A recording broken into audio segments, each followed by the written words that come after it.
வணக்கம் நண்பர்களே, தனுஷ் விஷனுக்கு உங்களை நான் வரவேற்கிறேன். இன்றைக்கு இந்த வீடியோல அருமையான எல்லாருக்கும் பிடிச்சதான குலோப் ஜாமுன் எப்படி செய்யறது தான் இந்த வீடியோல நாங்க பார்க்க போறோம். குலோப் ஜாமுன் பல வழிகளில் செய்யலாம். நாங்க இன்றைக்கு பார்க்க போறது பால்மா அண்ட் மைதாமா வச்சு எப்படி செய்யறது தான். வாங்க அந்த சூப்பரான குலோப் ஜாமுன் எப்படி செய்யறது பார்க்கலாம். இப்போ நாங்க குலோப் ஜாமுனுக்கு தேவையான மா ரெடி பண்ணிக்கலாம். இந்த மாதிரி ஒரு பவுல் எடுத்துக்கோங்க. அதுல 1.5 கப்பு பால்மா சேர்த்துக்கோங்க. நான் நிடோ பால்மா சேர்த்துக்கிறேன். நீங்க வீட்டில் பயன்படுத்துற ஏதாவது ஒரு பால்மா நீங்க பயன்படுத்திக்கலாம். இப்ப இது கூட 1/2 கப்பு பால் சேர்த்து கட்டி இல்லாத அளவுக்கு நாங்க இதை கரைச்சி எடுத்துக்கலாம். இந்த பால் நீங்க சூடெல்லாம் பண்ணணுன்ற அவசியம் இல்லை.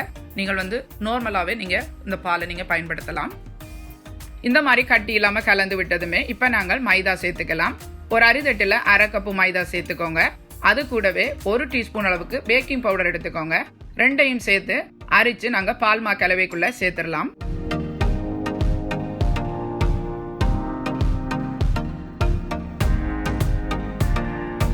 இந்த மாதிரி நாங்க மா சேர்த்ததுமே இப்ப எல்லாத்தையும் நல்லா மிக்ஸ் பண்ணி விட்டுறலாம்.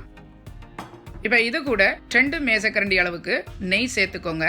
அப்பதான் உங்களுக்கு அந்த மா சாஃப்டாவும் நல்ல பிசைறதுக்கு உருட்டுறதுக்கு எல்லாம் உங்களுக்கு அது கைக்கு நல்ல இதமா இருக்கும். இப்போ சேர்த்து நல்லா அதை மிக்ஸ் பண்ணிக்கோங்க. இந்த மாதிரி கலந்து விட்டதுமே இப்போ நாங்கள் கரண்டியை வெளியில் எடுத்துட்டு கையால் ஒரு விசை நாங்கள் குழைச்சி விடலாம்.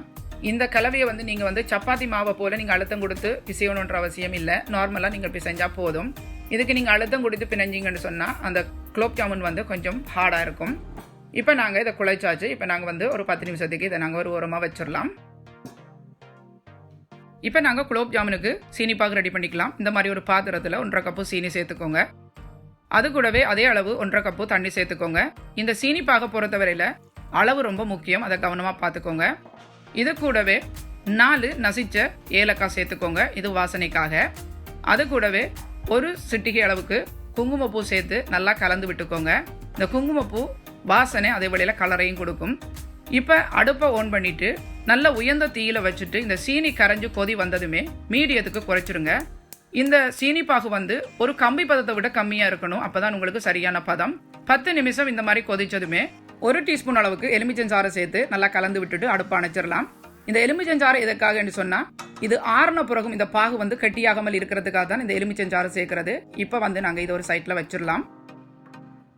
பாகு ரெடி ஆயிருச்சு. இப்போ நாங்க குலோப் ஜாமுன் உருட்ட ஆரம்பிக்கலாம். இப்போ நாங்கள் குழைச்சி வச்ச மாவில் இருந்து ஒரு நெல்லிக்காய் சைஸுக்கு நாங்கள் மாவை பிரித்து எடுத்து உள்ளங்கையில் வச்சு நல்லா வெடிப்பில்லாத அளவுக்கு நல்லா உருண்டையா உருட்டிக்கலாம்.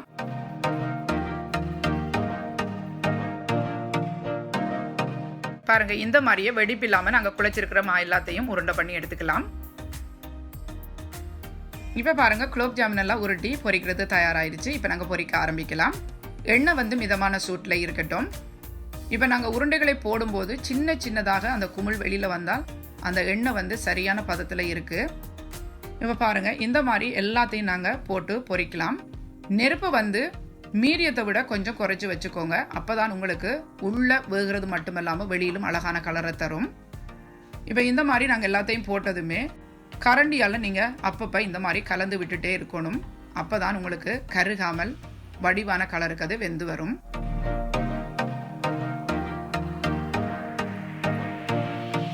பாருங்க, குலோப் ஜாமுன் அழகா பொரிஞ்சு கலர் மாறிட்டு இருக்குது. இந்த மாதிரி கரண்டியால கலந்து விட்டுட்டே இருந்தா தான் இந்த மாதிரி எல்லா பக்கமும் ஒரே விதமா பொரிஞ்சு வரும். கிட்டத்தட்ட பொரிஞ்சு எடுக்கிற பதத்துக்கு வந்துட்டோம். இன்னும் கொஞ்சம் கலர் மாறினதும் எடுத்துடலாம். பாருங்க, இப்ப சரியான பதத்துக்கு வந்துருச்சு. இப்ப நாங்க எடுத்து அப்படியே நாங்க சீனி பாகுல சேர்த்துடலாம். சீனி பாகு குலோப் ஜாமுன் சேர்க்கறதுக்கு முதல் சீனி பாகு சூடா இருந்தா நல்லது. நீங்கள் அப்படி ஆறிட்டு சொன்னா கொஞ்சம் சூடு பண்ணிக்கோங்க. அப்பதான் உங்களுக்கு அந்த குலோப் ஜாமுன் அந்த சீனிப்பாக சீக்கிரமா அது உறிஞ்சும்.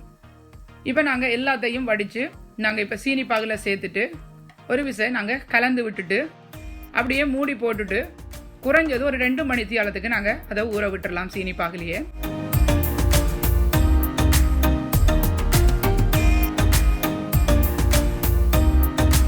இப்ப பாருங்க, 2 மணி நேரம் ஆயிருச்சு. இப்ப நாங்க திறந்து பார்க்கலாம்.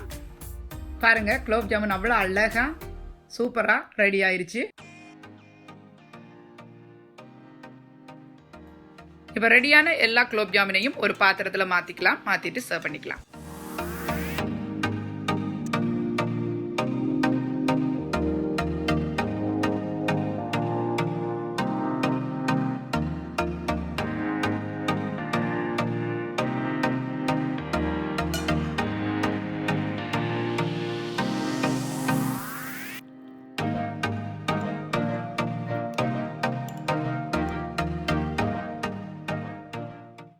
என்ன நண்பர்களே, நம்ம எல்லோருக்கும் பிடிச்சதான குலோப் ஜாமுன் வீட்ல சுலபமா ரெடி ஆயிடுச்சு.